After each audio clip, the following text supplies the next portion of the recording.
창세기 5장 1절에서 24절의 말씀까지 읽겠습니다. 1절 먼저 읽습니다. 이것은 아담의 계보를 적은 책이라. 하나님이 사람을 창조하실 때 하나님의 모양대로 지으시되 남자와 여자를 창조하셨고, 그들이 창조되던 날에 하나님이 그들에게 복을 주시고 그들의 이름을 사람이라 일컬으셨더라. 아담은 130세 자기의 모양 곧 자기의 형상과 같은 아들을 낳아 이름을 셋이라 하였고, 아담은 셋을 낳은 후 800년을 지나며 자녀를 낳았으며 그는 930세를 살고 죽었더라. 셋은 105세에 에노스를 낳았고, 에네오스를 낳은 후 807년을 지내며 자녀를 낳았으며 그는 910년을 에노스는 90세에 게난을 낳았고, 게난을 낳은 후 815년을 지내며 자녀를 낳았으며 그는 905세를 살고 죽었더라. 게난은 70세 마하랄렐을 낳았고, 마하랄렐을 낳은 후 840년을 지내며 자녀를 낳았으며 그는 90세에 살고 죽었더라. 마하랄렐은 65세에 야렛을 낳았고, 야렛을 낳은 후 830년을 지내며 자녀를 낳았으며 그는 895세를 살고 죽었더라. 야렛은 162세 에녹을 낳았고, 에녹을 낳은 후 800년을 지내며 자녀를 낳았으며 그는 962세를 살고 죽었더라. 에녹은 65세에 무두셀라를 낳았고, 무두셀라를 낳은 후 300년을 하나님과 동행하며 자녀를 낳았으며 그는 365세를 살았더라. 에녹이 하나님과 동행하더니 하나님이 그를 데려가심으로 세상에 있지 아니하였더라. 아멘. 말씀 가운데 24절의 말씀을 다시 한번 읽도록 하겠습니다. 에녹이 하나님과 동행하더니 하나님이 그를 데려가심으로 세상에 있지 아니하였더라. 아멘. 1976년에 알렉스가 쓴 그 뿌리라고 하는 소설책이 있어요. 기억하는 사람들은 있겠지만 그것이 이제 풀쳐 이제 문학상까지 받을 정도로 세상에 많이 알려져 있었습니다. 그것을 근거로 해서 TV 그 드라마가 만들어져서 수많은 사람들이 그 소설의 드라마를 보고 감동을 받은 적이 있었습니다. 그 가운데 한 사람이 저이기도 합니다. 거기에 한 그 노예로 잡혀온 쿤테 칸테라고 하는 그 사람이 자신의 뿌리를 찾으려고 지금의 감비아까지 이제 가서 족보책은 없으니까 나의 뿌리는 어디입니까? 라는 것을 족장과 만남을 해서 족장이 이 자기의 그 부족의 족보와 사람들의 이름을 한 며칠이고 외우시는 것 같아요. 처음부터 쫙 이렇게 외워요. 그것을 이제 주위에 있는 부족 사람들과 그 이야기를 듣습니다. 그러다가 자신의 조상인 쿤테칸테의 이름이 나옵니다. 그래서 거기에서 멈추어서 그러면 쿤테칸테가 어떻게 되었습니까? 쿤테칸테는 이제 서양 그 노예 상인에게 잡혀간 이후에 소식이 없다. 이것을 그는 평생 그걸 외워요. 그리고 그것을 그 다음 사람에게 평생 외우도록 하고, 그러면서 자신의 그것을 듣는 사람은 자신의 뿌리를 찾아내는 그 일인 거예요. 저는 어릴 때 제가 고등학교 때죠. 고등학교 때에 제가 그 드라마를 보면서 사람은 뿌리가 있어야 되는구나. 내가 어디에 위치해 있는지를 알아야 되는구나. 아메바처럼 존재한 것이 아니라 분명코 내 뿌리가 있는 거구나 라고 하는 것에 감동을 받아본 적이 있어요. 창세기에는 계보에 관한 이야기, 계보라고 하는 이 단어가 10번이 나오는데 특별히 왜 성경에는 계보에 관한 족보죠. 네. 영어로 말하면 어카운트라고 그래요. 어카운트. 이렇게 쭉 살펴보는 거예요. 수입과 지출이 어떤 것인지 어카운트 이제 과가 있죠. 그래서 전체를 다 볼 수 있는 계산을 하는 거예요. 이 수입은 얼마 들어왔고 어디에서 썼고 어디에서 들어왔고 어디에서 이것이 누가 언제 그리고 그것에 대한 혜택 이런 모든 것을 자세하게 살피는 것이 어카운트 되잖아요. 오늘의 본문의 이야기는 아담의 어카운트에 계보에 관한 이야기. 이것을 창세기에는 10번이나 반복을 하고 있어요. 그러면 우리가 이 계보를 볼 때에 어떤 자세를 가져야 되는지를 우리가 알아야 돼요. 4장에 나오는 가인의 계보가 있어요. 그리고 여기에 지금 5장에서는 아담의 계보가 있어요. 그리고 조금 지나고 나면은 이제 홍수 이후에 노아의 계보가 또 전개될 거예요. 그리고 난 다음에 아브라함의 이야기가 전개되고 창세기는 마무리되어지겠죠. 그리고 여러 족속들의 근원들을 이제 창세기에서 언급을 하고 있어요. 우리는 이 족보들을 읽을 때, 계보들을 읽을 때 어떤 자세를 가져야 할 것인가? 왜 마태라고 하는 분이 복음을 시작하면서 예수 그리스도에 관한 복음의 시작을 계보로, 족보로 시작을 하는가? 이 분명한 이유가 있는 것이죠.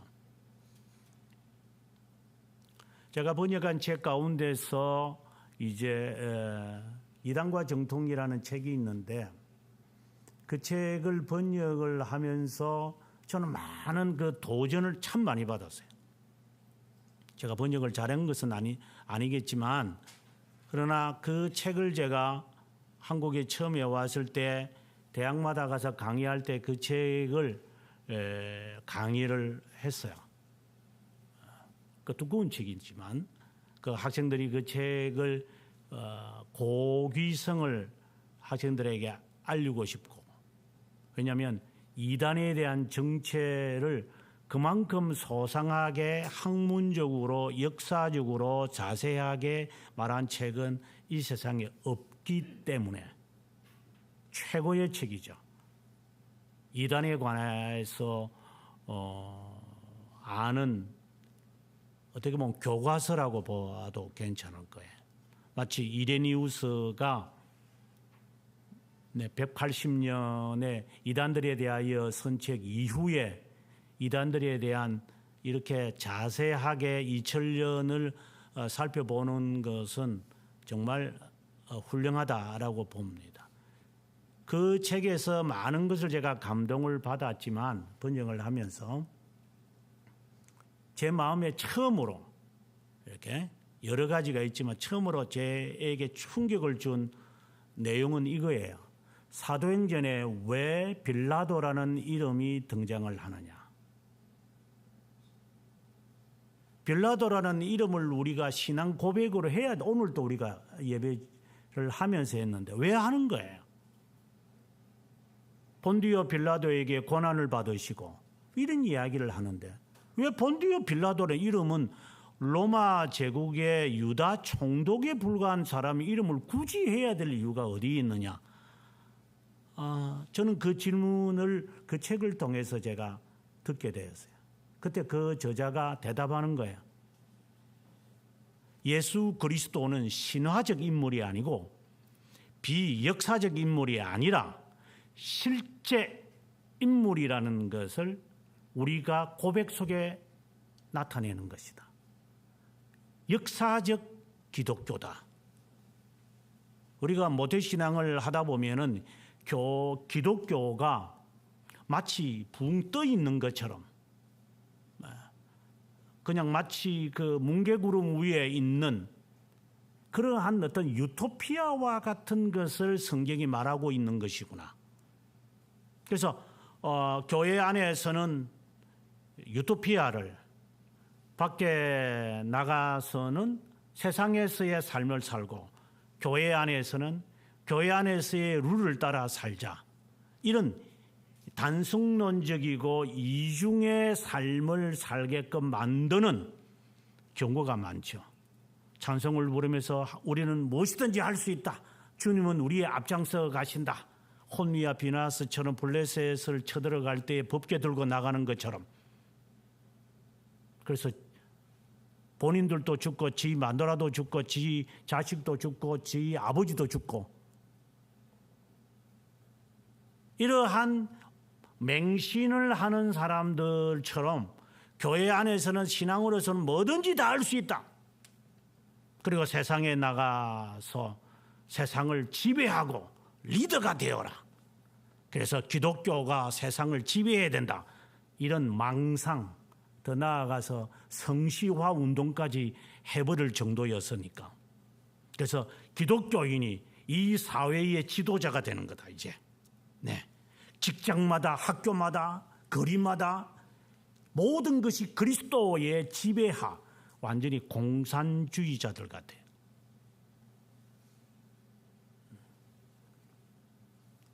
그러한 그리스도의 이름만 바꿨을 뿐이지 실제로는 공산주의와 다를 바가 무엇이 있는가? 하나님의 선택을 믿나? 하나님의 유기를 믿나? 모든 자를 하나님이 다 구원하시지 않을 것인데, 모든 자가 구원하는 것처럼, 사람들을 위한 것처럼, 인류를 위하는 것처럼 하나님은 자애로우신 분이고, 당신이 믿질 않아서 당신이 지옥 가는 거지 하면서 책임 추궁을 우리들에게 아주 잔인하게 하고, 하나님은 우리들을 이렇게 우리의 행동을 보고 선택해가는 무지한 영감탱이로 만들어 놓고, 이러한 작당들을 지금도 앞으로도 하겠죠. 역사성이 배제된 사람들의 삶. 기독교는 역사적입니다. 먼저 우리가 이 계보를 접근해 가는 첫 번째 기본적 자세, 성경은 역사적입니다. 역사를 배제하지 않습니다. 또 이렇게 말하면 정말 한심한 사람들이 많지만, 에덴 동산이 어디 있는가 한번 찾아보자, 이런 망상들을 또 하고 있어요. 내가 진짜 정말 진짜 어떻게 혼을 내야 정신 차리겠나. 좀 지나치지 않았으면 좋겠어요. 역사성이 있다라는 말이 지금 위도와 경도를 계산해 가지고 지금 걸프해에 거기에 있는 거, 지금 유브라데스 강은 지금 있으니까 그 유브라데스 강 어느 유역에 있지 않을까? 왜? 에덴 동산에 강이 4개니까. 이래가지고 또 찾아내는 이런 내셔널 지오그라피와 같은 자들, 정신없는 애들. 하나님께서 내쫓았을 때 그걸 인간이 추적에 가도록 만들어 놨을까요? 아라라산에 노아의 방주가 머물렀다. 지금도 아라라산에 가보면 있다. 진짜 코미디언도 따로 없다. 로만 카톨릭이 사람들을 현혹시킬 때에 이것이 예수 그리스도의 십자가의 잔재다, 이렇게 해가지고 사람들을 현혹시켜가지고 거룩한 그리스도의 십자가요, 그걸 다 모아가지고 만들면 범선이 되는데, 이 사기꾼들처럼. 역사성이 있다라는 말은 잔재가 있다거나 현재에 살아가는 사람이 그것을 파악할 수 있다라는 말이 아니죠. 역사성이 있다라는 것은 그것이 사실이었다라는 것을 지금 말하고자 하는 것이지, 그 사실을 인간이 과학적으로 증명해낸다. 그러면 역사성이 아니라 과학적이라. 그러면 기독교는 과학적이라는 말이잖아요.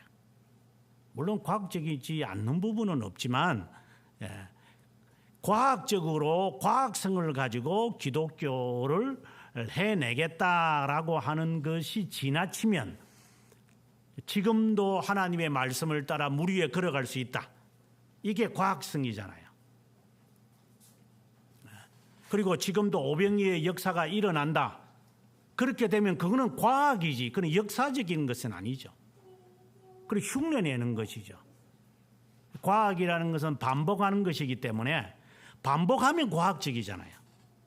계속해서 이 사람에게나 저 사람에게도 일어나면 그는 과학이거든. 기독교를 과학화 만들려고 하는 자들, 거기에 현혹되어져서 기독교를 보편화시키려고 모함하는 자들이 지나치게 역사성을 함부로 왜곡하는 자들이. 역사성이라는 이 말은 그런 개념이 아니에요. 과학적이라는 말이 아니라 반복적으로 일어난다는 것이나, 그리고 우리가 21세기나 22세기에 살아갈 존재들이 그것을 자신의 인지로 우리가 보고 만지고 증거로 증명해낼 수 있다. 그런 말을 좀 단어풀이를 제대로 좀 했으면 좋겠어요.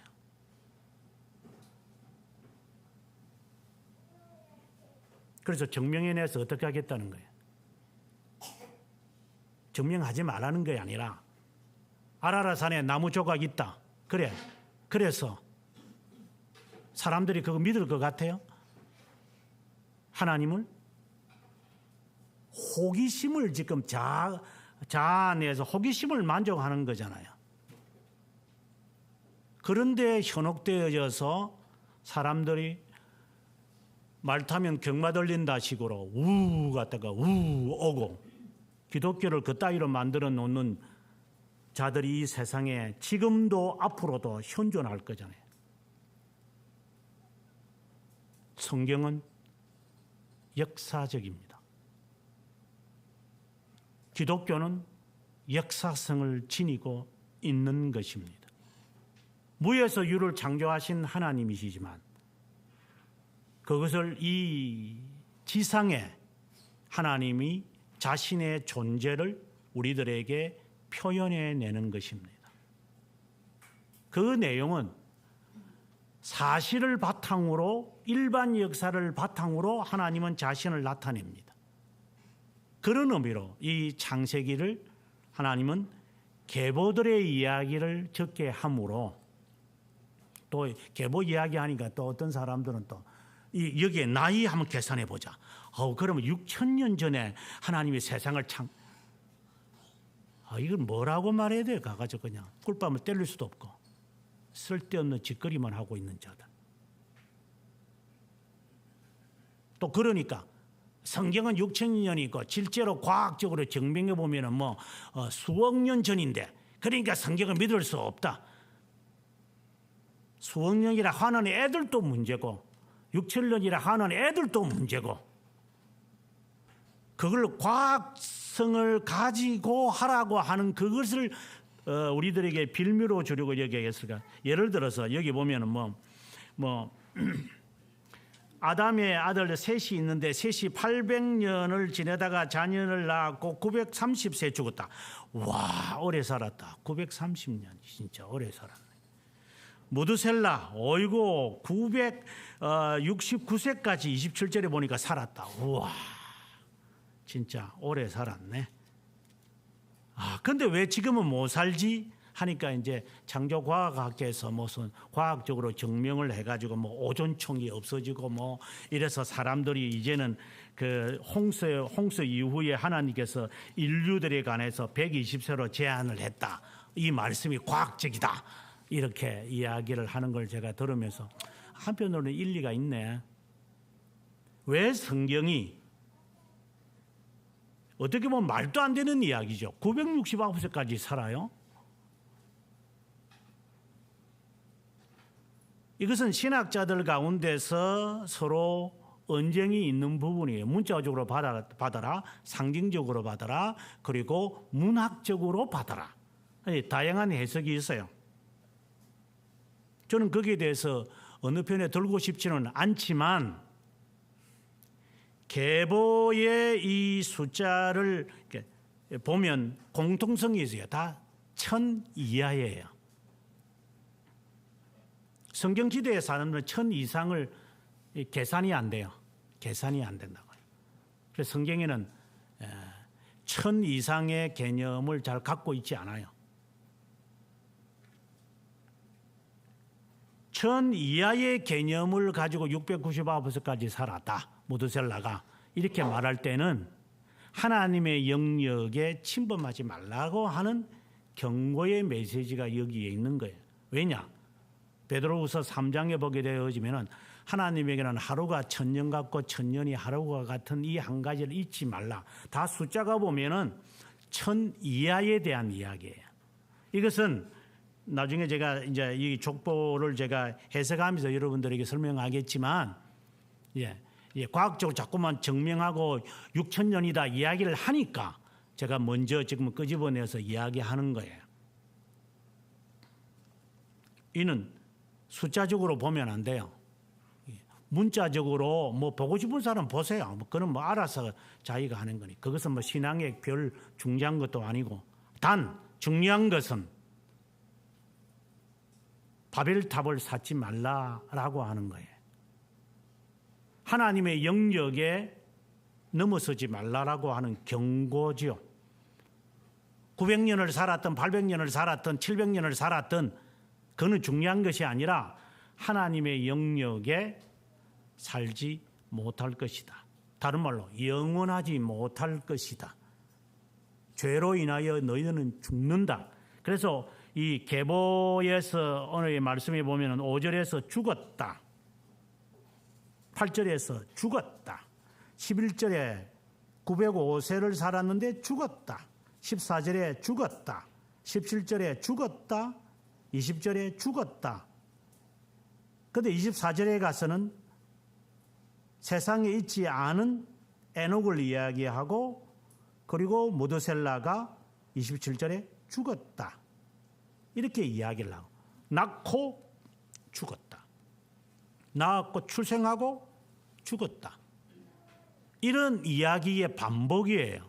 이 말은 인간의 한계성을 말하는 거죠. 태어났지만 969년을 살면 뭐해요? 죽을 건데 1000년을 못 살 거잖아요. 인간의 제한을 족보를 통하여 우리들에게 밝히는 거예요, 지금요. 그러나 4장 16절에 가보면은 가인의 족속이 이제 나오기 시작해요.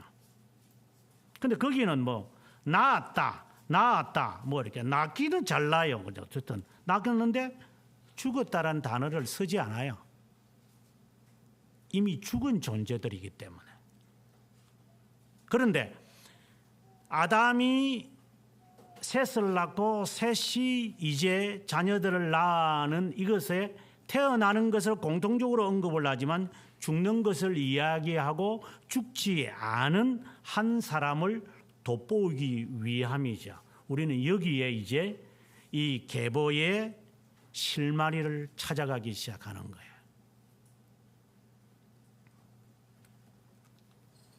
오늘 이 계보의 이야기를 이제 하나씩 살펴서 여기에 하나님이 무엇을 말씀하시고자 하시는가?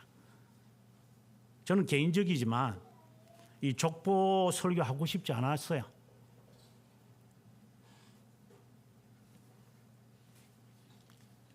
그래서 오늘 그냥 6장 설교했으면 좋겠다, 이런 마음도 들지 않은 적은 없어요. 하지만 제가 정하는 것이 아니기 때문에 여러분 아다시피 이 말씀은 해야만 한다. 이것은 하나님의 말씀이기 때문에 이 분명한 뜻을 찾아야 하니까 그것이 저의 의무고 여러분들은 이 말씀에 대한 하나님의 음성을 들어야 하는 것도 여러분의 권한이고 의무이기 때문에. 먼저 5장 1절에 보면 이것은 아담의 계보다. 하나님이 사람을 창조하실 때 마치 3장으로 되돌아가는 느낌을 말해요. 그죠? 사람을 창조하실 때 하나님의 모양으로 지었다. 이건 1장 26, 7절을 말하는 것 같아요. 그런데 상대적으로 2장에 와서 아담과 3절에 가서 아담이 자기 형상으로 셋을 낳았다 이렇게 말을 해요. 이 상당히 대조적이죠. 이제 하나님이 아담을 자신의 형상으로 만든 것, 이거는 이제 타락하기 전의 이야기예요. 그 다음에 타락한 후에 아담이 4절에 셋을 낳아서 800년을 더 살았다. 이것은 타락 후의 이야기를 해요. 그럼 여러분들은 직감이 와야 돼요. 아하, 타락성의 유전을 말하는 것이구나. 그래서 하나님이 약속하신 대로 너가 반드시 죽을 것이다 하는 것이 이루어지는구나. 이게 기본적 해석이 나와야 돼요. 하나님도 자신의 형상으로 인간도 자신의 형상으로 자신의 후손을, 하나님은 자신의 형상으로 거룩과 의를 우리들에게 허락하셨다면 인간은 무엇을 형상으로 자녀에게 남겨줍니까? 앞으로 우리가 자녀를 낳기도 하고 양육도 하겠지만 막연한 기대죠. 자녀를 낳으면 정말 내가 지나온 과거처럼 살게 하지 않으리라. 당신은 반드시 그렇게 살게 할 거야. 우리는 착각 속에 빠지죠. 그 먼 기대, 아름다운 것만 갖고 오는 것이 아니라 저 사람과 내가 갖고 있는 이 죄악의 이 죄성까지도 값이 2배로 온다는 사실을 간과하고 있는 거예요. 너 못된 성격하고 내가 가지고 있는 못된 성격이 합치면 어떤 기형아를 만들 것 같아요.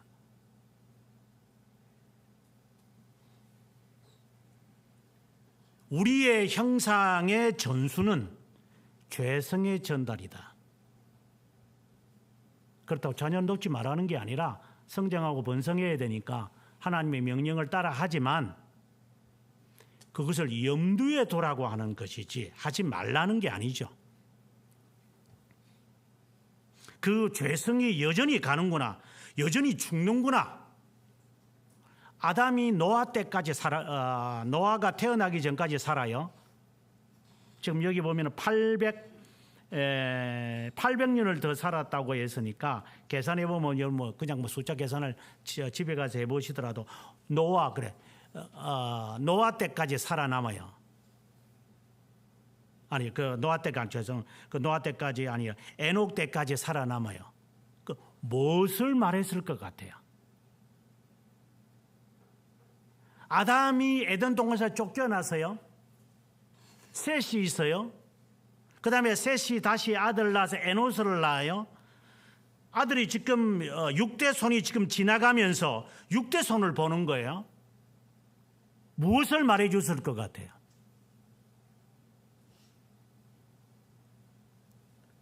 백세가 넘어서 지금도 강의하러 다니시는 노 교수님이 무슨 말을 하시는 거 여러분 들어본 적이 있어요?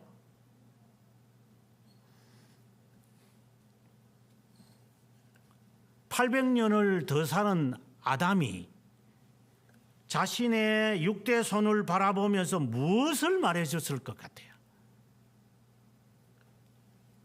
여기는 메시지는 없어요. 그러나 에녹이 유다서에 가보게 되어지면은 아담의 7대 손인 에녹이 선지자로서 당시에 300년을 하나님과 동행하면서 했던 예언의 말씀을 들어보면 우리가 짐작한데 아담이 무엇을 말했을까를 알 수 있어요. 분명히 죄짓지 마라. 세상이 아무리 어지럽어도 경건하게 살아라. 그것을 에녹이 들었는지 모르지만 에녹이 300년 동안 하나님과 동행하면서 또 자신의 아들, 자신의 후손들이 노아 때까지 가는 것을 바라보면서 경건하게 살아라. 경건하게 살아라. 하나님이 심판하신다. 이게 메시지예요.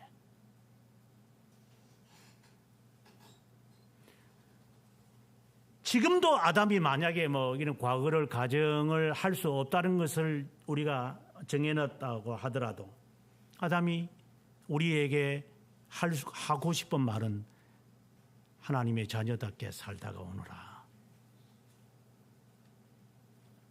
그것이 그의 유언이면서 항상 하는 말일 거예요.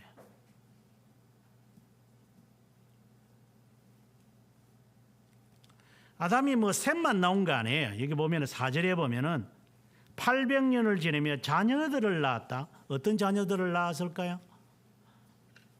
수많은 800년 동안 자녀를 낳으면 아마 수천 명은 나온 것 같아요. 네? 수천 명까지는 안 가더라도 한 몇백 명 되는 1년에 한 명씩만 나오면 800명이죠. 800명이 또 자기들까지 또 결혼해가지고 또 가인의 후손까지 있으니까 눈이 맞아가지고 사돈의 팔촌까지 이렇게 해가지고 결혼해가지고 아마 낳기 시작을 해서 여기에 족보에 없는 무수한 사람들, 아담의 이 죄성을 가지고 있는 사람들, 믿음의 후손들이 아닌 자 수없이 지금 살아가겠죠. 우리도 그 가운데 한 명일지도 모르겠지만 이름도 기록할 필요도 없는 자들, 어차피 지옥 갈 자들, 생명책에 기록되지 아니하는 자들은 지옥을 보내실 거니까 너 이름이 생명책에 기록된 것으로 기뻐하라고 주님 말했죠. 이 시간에 주님의 이름으로 묻습니다. 당신의 이름이 생명책에 기록되었음을 확신합니까?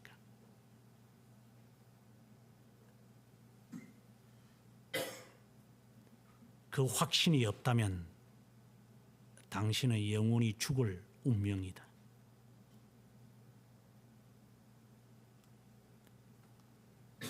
합격 통직서를 받고 즐거워하겠지만 떨어졌을 때 오는 좌절감을 몇 번이나 여러분들은 경험했는지 모르겠지만 그거는 비교도 안 될 것이다. 아담과 하와가 가인 외에 셋 외에 무수한 자들을 태어나게 했어요. 그들이 지금 존재해 있겠죠. 예를 들면 히틀러와 같은 자라 이렇게 말할 수 있겠죠. 어떤 사람들은 지금 푸틴이다 이런 말하는데 제가 볼 때는 비슷한 종교 같은 느낌이 들 정도에 나중에 지옥 갈 준비를 해야 되겠죠. 그럴 준비도 안 할 거예요. 저놈은. 그걸 두려워하는 자가 저런 일을 벌이지는 않죠. 심판이 두려우면 저런 일을 하지 않겠죠. 어떤 정당성을 내세워서라도 자신의 불법을 합리화시키는 자들이 세상에 많으니까 그렇게 살도록 하세요. 놔두세요. 아담이 분명코 우리에게 말할 거예요. 경건하게 살아라. 착하게 살아라. 진실하게 살아라. 하나님의 자녀답게 살아라. 이유를 불문하고 범해가면서 도둑질해가면서 은밀하게 죄를 지어가면서 방어기제 사용하면서 자기를 정당화하지 마라.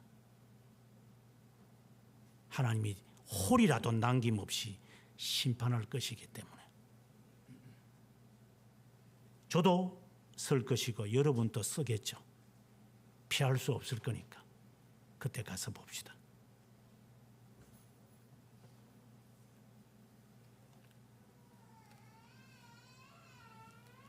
아담의 후손의 나음은 죄성의 유전이요 하나님의 형상에 따라서 인간을 창조하신 것은 하나님과 교제하기 위함이라는 것이 오늘 본문에서 놓치지 말아야 할 중요한 실말입니다. 특별히 오늘 제가 여러분들에게 주목하라고 말하고 싶은 것은 오늘 우리가 읽었던 21절부터 24절에 있는 말씀이에요. 그는 962세를 살고 죽었더라. 야렛을 말하겠죠. 그리고 65세에 무드셀라를 낳았더라. 그 무드셀라가 나중에 27절에 가보면 결국 죽더라. 앞서도 말씀드렸지만 낳았다가 죽더라. 1000년을 살지 못하고 사람은 죽게 되어 있더라. 뭐 1000년 만년이야 삽시다. 뭐 노래는 잘 부르지만 백서도 살기 어렵겠죠. 앞으로는 더 살기를 바라지만 무드셀라를 65세에 낳고 난 다음에 무드셀라가 라멕을 낳고 라멕이 노아를 낳았다 하는 것으로 오늘의 이야기는 끝나는 거예요. 그러면 노아의 계보가 또 나온다 그랬죠. 그래서 이것을 지금 계보를 보면 아담부터 시작을 해서 노아 전까지 한 단락으로 끝나요. 그리고 노아 홍수 이후에 노아부터 시작을 해서 아브라함 전까지 이야기로 끝나요. 그게 노아의 계보니까. 그리고 아브라함부터 또 시작되어진. 여러분 여기서 무엇을 느끼는지 모르겠어요. 아담의 후손들로부터 시작을 해서 하나님이 인간을 창조하신 것을 후회하신다 그랬어요. 그래서 다 죽여버리겠다. 우리는 여기서 하나님의 심판에 대해서 엄중하게 들으셔야 돼요. 저 많은 사람도 하나님은 다 죽이시겠습니까? 뭐 저 많은 사람이라기보다도 이 많은 사람이라고 합시다. 반드시 죽이죠. 반드시 하나님 죽입니다. 그래서 홍수의 이야기를 하시는 거예요.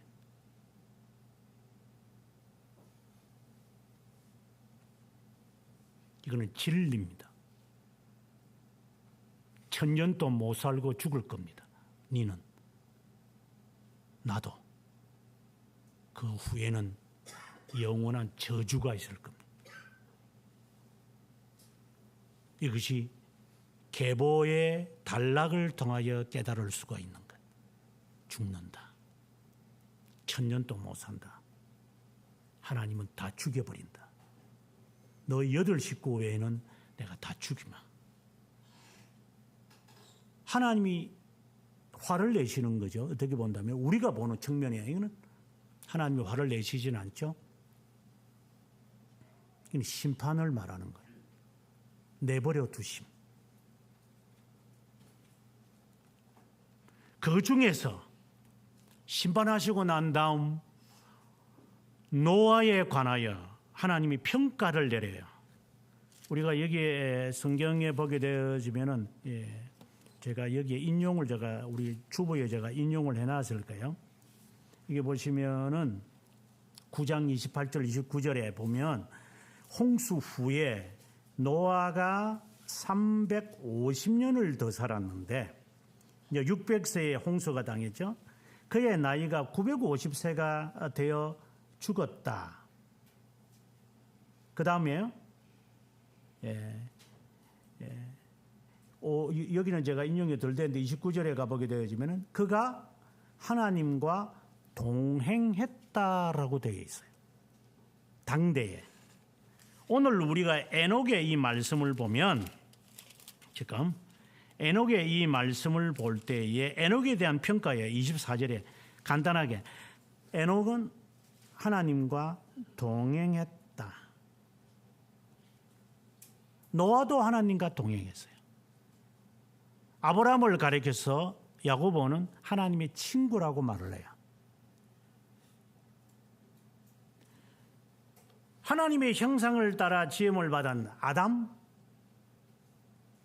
거룩과 의와 참된 지식까지 우리 골로새서에 가면 참된 지식이라고 되어 있으니까 그 세 가지라고 하고 이제 두 가지 거룩과 의라고 했을 때 이것은 하나님과 교제하는 거예요. 교통하고 교제하고 동행하는 거예요. 거룩함을 지키면서 그분의 말씀을 따라 의를 이루어가는 것. 그러니까 순종을 말하죠. 믿는 것과 그의 말씀에 따라 사는 것, 거룩과 의를 따라서 살아갔다 이 말이에요. 하나님과 동행했다는 말은 최근에 여러분들에게 들려주는 찬송 가운데서 저장미꽃 위에 이슬 아직 맺혀 있는 그때에 그 찬송을 제가 여러분에게 보내주지만 본래 가사는 그런 의미는 아니죠. 내가 가든에 들어갔는데 가든에 이렇게 정원으로 들어갔는데 여전히 이슬이 장미에 맺혀 있더라. 그런데 음성이 들리는데 그 음성은 바로 주 예수 그리스도의 음성이었더라. 그 음성을 통하여 그분이 자신을 discloses, 자신을 나타내시더라. 그 이야기죠. 그 1절의 가사가. 그런데 그분이 and he walks with me, 나와 동행하고 he talks with me, 그분이 나와 대화를 하시고 그분이 나에게 하는 말씀이 I am his own, 너는 내 것이다. 그 말씀을 들을 때에 나에게 오는 이 기쁨, as you are there, 그분과 담소를 제갈제갈 하면서 대화를 나누는 것, No one has ever known, 아무도 모를 거야. 그만 알아. 에녹이 지금 하나님과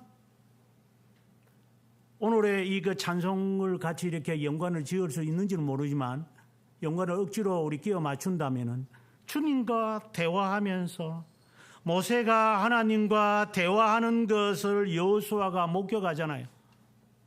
하나님과 대화를 나누구나. Nobody, 아무도 모른다. 그 사람만 안다. 에녹이 그렇게 살았다 이 말입니다.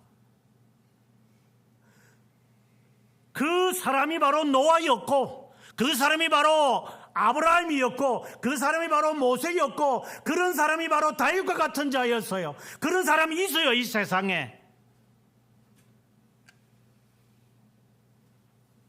주님과 얼마나 대화를 하고 얼마나 그분과 함께 동행을 해보는지 그걸 제가 묻고자 하는 것이 아니라 그런 사람들이 있다고요. 이 세상에. 그 사람을 죽음을 주지 않고 데리고 가셨다 이 말이에요. 하나님이 300년을 그분과 함께 이 지상에서 노아의 때가 얼마나 추접고 더러웠는지 하나님이 멸망시키질 정도라면 저도 학교에서 교수 생활을 해보면서 토하고 싶어요. 더러워서. 이걸 위해서 내가 사람들이 볼 때는 좋지. 교수님.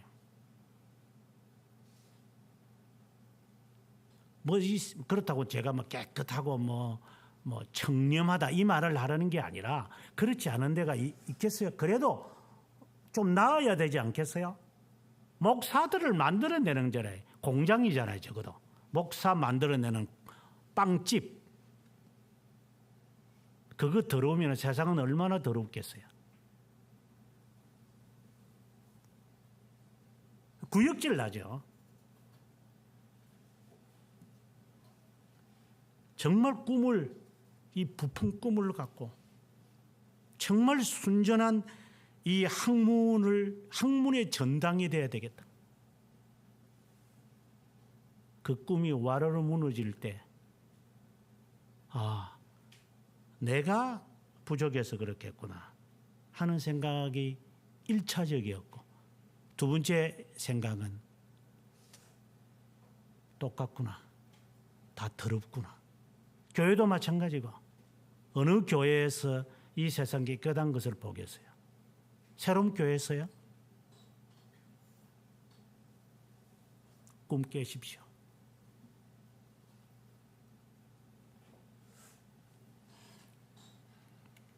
하나님과 동행한 사람, 에녹. 근데 이 사람의 이름이 똑같아요. 또 4장 18절에 가보면 가인의 후손도 에녹이 있어요. 여기에 5장에 나타나는 족보의 사람의 이름이나 가인의 후손들의 이름하고 비슷해요. 머드셀라가 있습니까? 여기도 보면은 머드사엘이 있어요. 여기에 라멕이 있는데 여기도 라멕이 있어요. 이건 무엇을 우리에게 암시할까요? 유기된 자도 선택된 자와 못지않게 같이 살아가요. 뒹굴어 살아가니까 같이. 구별나는 게 별로 없어요. 우리가 세상에 나가서 세상 직장생활 하는 거 보면은 우리가 가인의 후손 에녹인지 아니면 하나님의 자녀의 에녹인지 어떻게 알아요? 똑같은 거죠, 우리는. 내가 안 지려고 우리도 여러 가지의 이런 재간을 부려야 되고 그들도 부리고, 그렇게 안 하면 내가 짓밟힐 거니까 내가 떨어지지 않으려고 어떠한 그 술수를 내가 써야 되고, 다를 바가 뭐 있어요? 여기에 에녹이나 여기에 에녹이나. 그러나 차이가 있어요. 여기에 에녹은 하나님과 동행했다라고 하는 거예요. 하나님과 대화를 하면서 그분의 말씀을 따라 살려고 했던 사람. 그 당시가 아무리 상황이 어렵다 하더라도 이 말씀을 지키려고 했던 에녹이라는 사람이 있어요. 그 에녹이 살아가면서 했던 말씀을 다시 한번 우리가 유다서를 보게 되어지면은, 유다서에서 14절에 보면 아담의 7대 손 에녹이, 노아는 이제 10대 손인데, 에녹이 이 사람들에게 어떤 사람들이냐 라고 하니까 11절부터 13절에 가인의 길을 행하며 싹을 위하여 발람의 어그른 길로 몰려갔으며, 고라라는 이제 이스라엘 백성들이 광야에서 모세에게 이제 그 쿠데타를 일으킨 애죠. 패역을 따라 멸망을 받았도다. 그들은 기탄없이 너희와 함께 먹음이, 하나님의 백성과 같이 이렇게 먹어요. 이게 유기된 자도, 선택된 자는 이 음식을 먹고 선택되지 않은 자는 저 음식을 먹는 건가요? 너희들의 애찬의 암초요, 그것을 자기 몸만 기르는 목자요. 이성을 말하죠. 네 몸뚱아리를 위해서 너는 뭐든지 할 거다. 도둑질도 하고 남의 간이라도 빼내가지고 흡혈귀들처럼 귀신처럼 인간의 그 내면에 있는 이러한 것을 돈이 있는 애들은 돈으로 사서 지한테 집어넣는 애들도 있잖아요. 바람에 불려가는 물 없는 구름이요, 유행을 따라 살아가는 거예요. 자, 여러분들에게 수차 말합니다. 유행 따르지 마라. 손톱 칠한다고 해서 너도 손톱 칠하냐? 귓구멍 뚫어가지고 귀에다가 철 집어넣는다고 너도 철 집어넣냐? 그게 그래 보기 좋냐? 세상 사람 하는 거 다 짓거리 다 할래?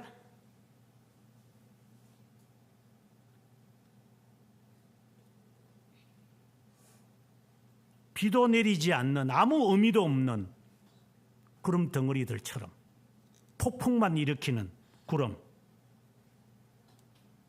죽고 또 죽고 뿌리까지 뽑힌 열매 없는 가을나무요. 자기 수치의 거품을 뿜는 바다에 그친 물결이요. 영원히 예비된 캄캄한 흑암으로 돌아다니는 유리하는 별들이라 혜성을 말하겠죠. 또 돌아다니면서 이 별에 부딪혀 가지고 무너뜨리고 저 별에 부딪혀 가지고 박살내고 불내고 사건을 만들어내는 자들. 저 사람이 있으면 문제가 항상 터져져. 문제가 안 일어나는 게 없어요. 목사라도 나을 것 같아요? 사기꾼들, 정신병자들.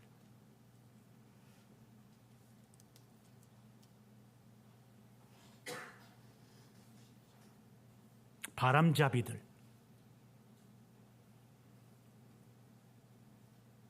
그런 가운데서 에녹이 지금 이런 사람들에게 뭐라고 예언을 했느냐?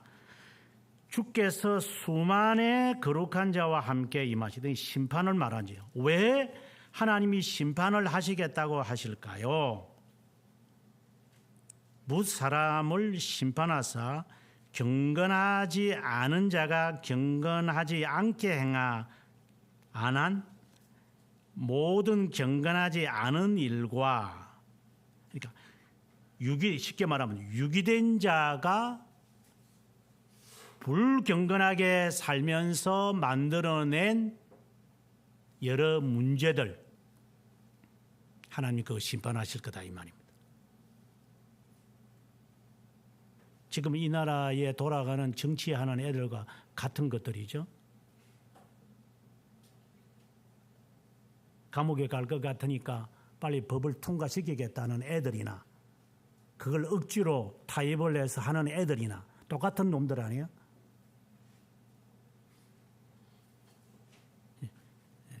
그런 짓거리 하는 애들이죠 이게.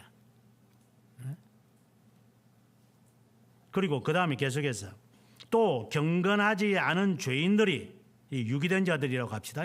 유기된 자들이 주님에 대해 거슬러 한 모든 완악한 말로 인해 했던 말들, 벨지카 37항에서도 이야기하고 33장인 웨스트민스터 신앙 고백서에서도 말하는 것처럼 하나님의 심판에 대해서 소상하게 말해요. 농담으로 했던 말까지도 하나님이 다 심판하실 거라고. 함부로 입이 구멍이 뚫혔다고 해서 말하지 마라. 네 생각까지도 하나님이 다 감찰하실 거니까. 네가 머릿속에서 생각하고 있는 이 못된 생각들 지금도 하나님이 다 심판하실 거니까. 하나님에 대하여 거슬러 행했던 생각들, 말들, 행동들, 자세들, 옷맵시들, 이것은 성경에서는 홀이라도라는 말을 하고 있어요. 에녹이 하나님과 동행하면서 300년 동안 사람들에게 했던 이야기예요. 사도 유다가 우리에게 지금 하는 말이에요. 경건하게 살아라. 무의미한 행동하지 마라. 열매 없는 나무처럼 살아가지 마라. 그래, 업적을 남기라는 말이 아니고 실적을 남기라는 게 아니라 세상에서 뭐 훈장받으라는 게 아니라 하나님 앞에서 심판받을, 계산받을, 회개할 만한 어카운트를 할 각오를 하고 살아라. 이중장부 만들지 말고 하나님이 다 감사하실 거니까. 지금은 뭐 제 말이 우습게 들리는 자들이 많을 거예요. 좀 더 살다가 보면 제가 할 때도 있을 거예요. 너는 평생 하지 못할 거다. 게으르기 때문에. 이 나이 짧은 인생 살면서 오늘 제가 락칼럼에 두고 보자라는 말을 쓴 적이 있어요. 두고 보자는 사람 하나 무섭다. 제가 내일 할 겁니다. 내일 한다고 하는 사람을 지금까지 1%도 못 봤습니다. 안 한다. 안 할 거니까 내일 한다고 말을 하는 거다. 내일 할 사람은 오늘 하고 내일 안 할 사람은 오늘 딱 금한다. 형편이 어떻게 바뀔지 어떻게 알아, 인간이. 내일 일을 네가 어떻게 안다고 네가 내일 한다고 그래.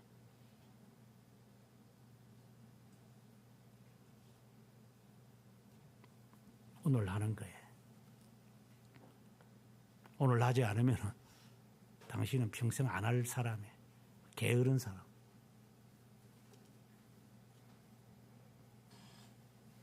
불쌍하죠.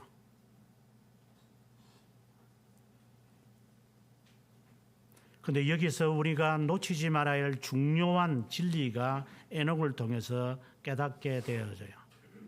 에녹이 24절에 다시 가서 하나님과 동행하더니 하나님이 그를 데려가심으로 세상에 있지 않더라. 그가 죽지 않았어요. 그럼 이 세상에서 죽지 않고 세상을 떠난 사람은 숫자적으로 보면 엘리야와 예수 그리스도밖에 없어요. 에녹과 함께 합쳐서. 그럼 에녹의 이러한 짧은 이 기사의 이야기나 그리고 더 나아가서 엘리야의 그 삶을 여러분 보시면 아실 거예요. 그런데 앞으로 도래하실 예수 그리스도를 지금 상징하고 있는 거예요.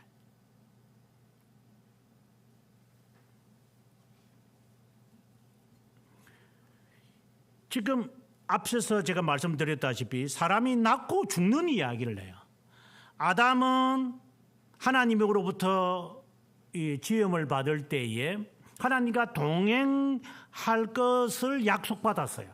그런데 인간 스스로가 자발적으로 사탄의 편에 붙음으로 이제 하나님과의 교제는 동행은 단절돼 끊어진 거예요. 그러니 인간이 하나님과의 동행이 이끌어지고 나니 죽어지는 것은 영적 죽음이었으니까 이제 남아있는 것은 육체적 죽음밖에 안 남지. 그래서 천년 이하에 다 죽는 거예요. 그 누구든지 요즘에 와서는 100세에서 잘 넘기지 못하고 80세에 넘어가면은 거의 다 집 밖으로 나가는 것을 겁을 내거든요. 그 뻔한 거니까. 이것은 우리의 미래형들이기 때문에.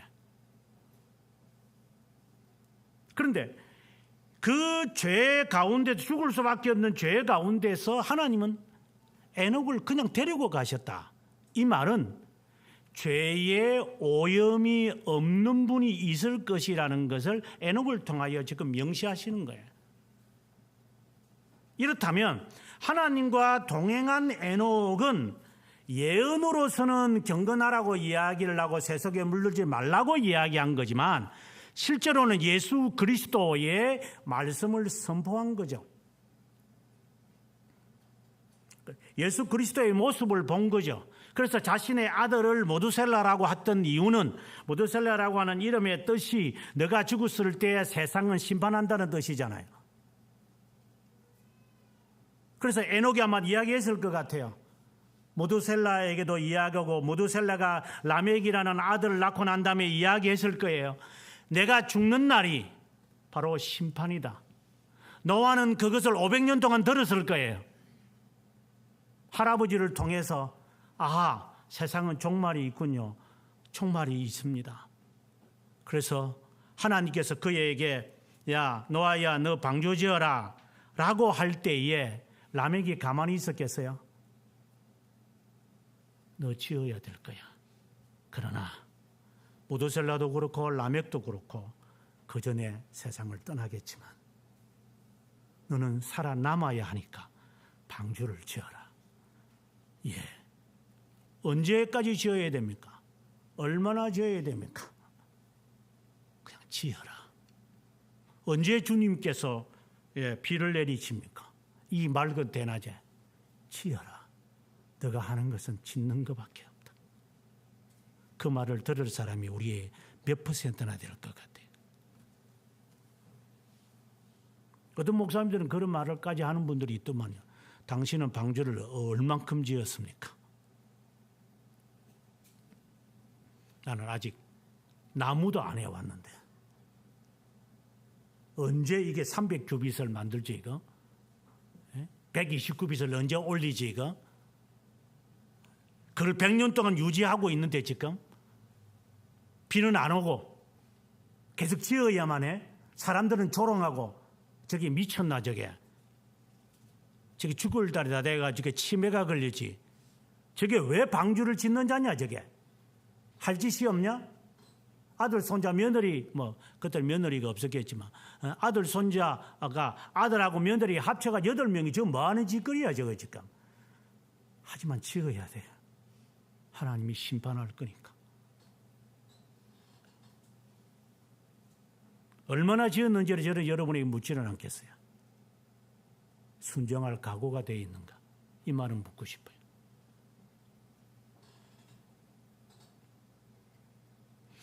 그 순종, 에녹이 말했을 것이고 라멕이 말했을 것이고 모두셀라가 말했을 것인데 그냥 노아가 만들어집니까? 이름을 노아라고 한다고 해서 노아가 의로운 자가 됩니까? 요셉이라고 한다고 해서 그 애가 꿈을 갖습니까? 이름을 잘 장명을 하면 그 사람이 훌륭하게 됩니까? 돈 3만 원 주고? 정신없는 소리들을 하고 있어요. 철새라고 지으면 어떻고 철소라고 지으면 어때요?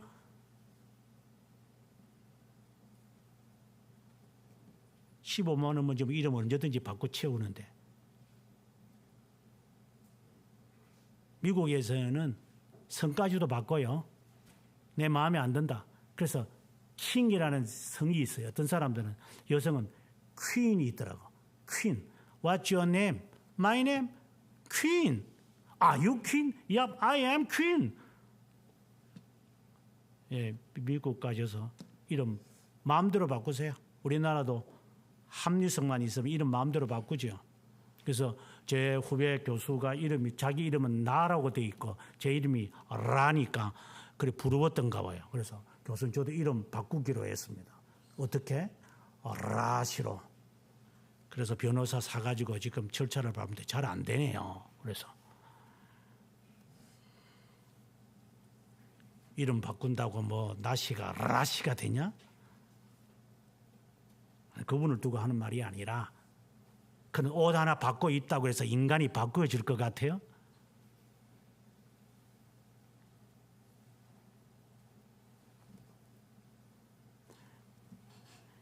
에녹의 후손인 노아가 순종이 나오는 것. 노아 자체도 순종한 자였겠죠. 얘는 분명한 추측이 아니고 그는 분명한 것 같아요. 경건한 자이겠죠. 그것은 예수 그리스도가 세상에서 어떻게 살아간 자에 대한 모습이에요. 저는 예수 그리스도의 모습을 우리가 흉내낼 수는 없지만 그가 30세 가량의 이제 공생의 사역을 해요. 그 숫자에 우리가 매진할 필요는 없지만 그리스도는 분명히 부모에게 순종했던 것 같아요. 우리말로는 효도했다고 저는 봅니다. 그래서 십자가상에 달리시는 순간까지도 너 어머니다. 어머니를 부탁한다. 하는 말을 할 수 있었지 않았을까? 순종하는 삶이 우리에게 꼭 부모의 말을 주 안에서 순종하는 거죠.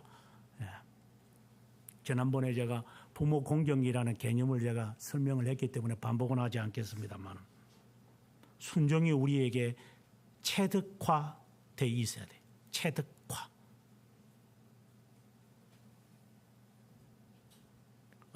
어떤 때는 여러분들에게 제가 과한 것을 명할 때가 있어요. 최근에 기독교 강요 연수 문제 다 풀어라. 여러분이 과할 거예요. 신학을 안 하는 사람들에게는 더욱더 내 전공도 다른데 나 교회 온 지 얼마 되지도 않았는데, 예. 몇 사람을 빼고 나면은 굉장히 그게 부담이 되는 분들도 많을 거예요. 좀 미안한 이야기지만 여러분들이 한다고 해서 저한테 득되는 거 하나도 없어요. 저는 이미 다 알고 있으니까. 안 할 거라는 거 안다는 게 아니라 내용 다 알고 있거든요. 제가 그 말까지도 제가 했죠. 학생들 시험 치면 여러분들이 교수님 왜 시험을 칩니까? 왜 이런 문제 내시고 뭐 저런 문제 내십니까? 그래서 내가 몰라서 묻는 게 아니고 너희들 보고 알게 하려고 시험을 치는 거다. 나를 위하여 쓴 시험은 아니야.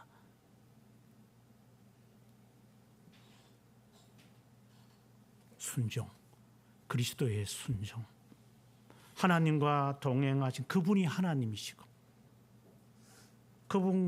그분이 하나님이시고, 그분이 순종하신 분이고, 아담의 형상과 아담의 후손의 형상을 다 담당하신 분, 에녹. 자신의 것이 아닌데 자신의 것으로 하신 그분, 그래서 그분에게는 죽음이 있어야 할 이유는 없었던 것이지만 우리를 위해서는 그분이 죽으셔야만, 나를 위해서 내가 하는 것이 아니라 너희들을 위해서는 주님이 죽어야만 하는 거예요.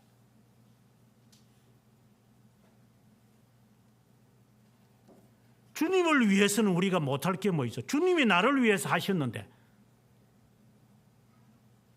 앞서 에녹이 이야기한 것처럼 다 자기만을 위해서 살아간다. 이기적인 삶인데, 그렇다고 해서 남에게 다 퍼주라는 게 아니라 그리스도의 말씀에 내 자존심과 나의 이 가치관을 내려놓을 수는 없나? 그리스도 안에서. 언젠가 교회에서 문제가 일어날 때 늘 이야기하곤 합니다. 부산에서 부교육자 생활을 할 때 어느 청년이 찾아와서 이 교회 이거 못 해먹겠습니다. 교회 떠나겠습니다. 그래서 어디를 가려는데 이거 뭐 이 세상에 뭐 교회다운 교회가 없겠습니까? 그럼 가라고. 그래서 나중에 담임 목사님한테 불려가가지고 남무소가 교회 거 떠나라고 했다면서 그랬으니까 예, 여기까지 돌아옵니까? 이게 뱅 한 바퀴 돌고 있죠. 군사들이 찾아가가지고 왜 교회 떠났어? 이러니까 남목사님도 가라고 하던데요. 이러니까 이게 한 바퀴 돌아가지고 당신이 교회 떠나라고 했다며 이제 이런 식의 이제 나한테 들려와서 사실은 그런 거 아니고 하도 화가 나서 한번 찾아봐 이런 의미로 떠나라 이랬는데 말은 그렇게 돼요. 그 나무사 한번 만나가 설득에 데리고 오라고. 그래서 목사님 제가 다른 사람을 데리고 올랍니다. 내가 차라리 대체하는 전도는 내가 할지라도 그 사람 이 교회에 있으면 안 됩니다. 내가. 그럼 다른 사람 데리고 오라고. 성격이 못된 것들이 한두 명이 아니에요. 교회 안에. 지가 트러블 메이커라는 사실도 몰라요. 피스 메이커가 되라고 주님 말했는데 트러블 메이커가 되는 거예요. 거기에는 하나님의 명령이 있고 하나님의 말씀이 있는 게 아니라 지 말과 지 신념이 거기에 가득 차 있어요. 그거 십자가에 못 박기 전에는 신앙생활 제대로 하기 어려울 겁니다.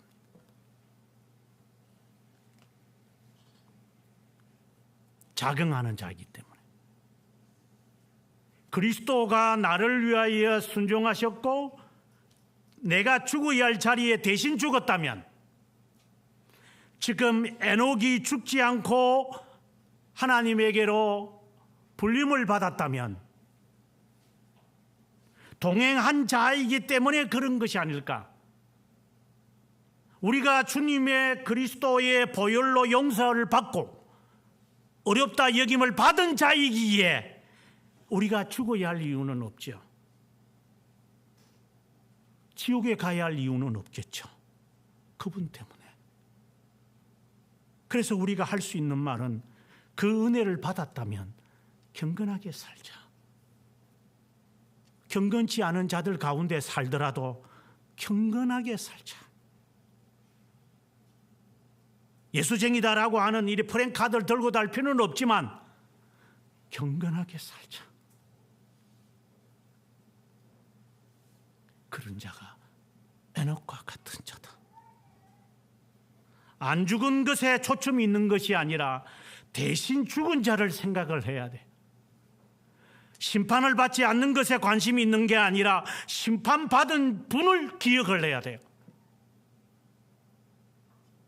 나의 선행으로 선택함을 받는다는 아르미니우스의 주장이 아니라 그분의 공로로 용서를 받고 하나님의 자녀로서 거룩한 삶을 살 거예요. 이 삶이 에녹의 삶이다. 하나님과 300년을 동행하더니 하나님이 그를 데리시고 세상에 있지 않더라. 언젠가 공부하면서 여러분에게 이런 말까지도 했지요. 장수하는 특별한 경우에 장수하는 것이 고맙겠죠. 그러나 코에다가 감고 와가지고 오래 사는 것, 그거는 좋은 것이라고 생각하지는 않는다. 할 일을 세상에 없다면 하나님께 빨리 부름을 받는 게 좋을 거다. 그리고 살아보려고 몸부림치는 것보다도 그 죽음을 빨리 맞이하는 게 행복할 거다. 제가 이 말을 하게 되어지는 이유는 세상에 나가서 살아보니 세상을 수십 나라를 다니면서 느꼈던 거예요. 너무 좋은 세상이 많군요, 하나님. 대한민국 수박은 맛이 없다. 맛있는 거 경상도 말로 흉내내면은 빽깔이다. 맛있는 거는. 우리나라 물이 제일 맛있다고. 예, 유럽의 물, 예, 그런 나라들이 있지만 우리나라 물보다 좋은데 빽깔이다. 알아듣든 말든 그리 중요한 것은 아니고 많다라는 말입니다. 고집 피우지 마세요. 죽음 이후에 하나님의 영광이 더 화려하기 때문에 이 세상에 더 몸부림치면서 살려고 하지 않을 거예요. 그래서 죽음이 직면하면 받아들이세요. 저도 받아들이려고 준비하고 있어요. 무기력해가는 내 자신. 제가 젊을 때 결혼했을 때 우리 집사람을 만났을 때 사진을 제가 가끔씩 보면 지금 손전도 사고 저하고 별 차이도 없는데 지금에 서면은 참, 할아버지가 옆에 서가 있고 말이야. 미안타. 서 있는 것 자체가 미안타.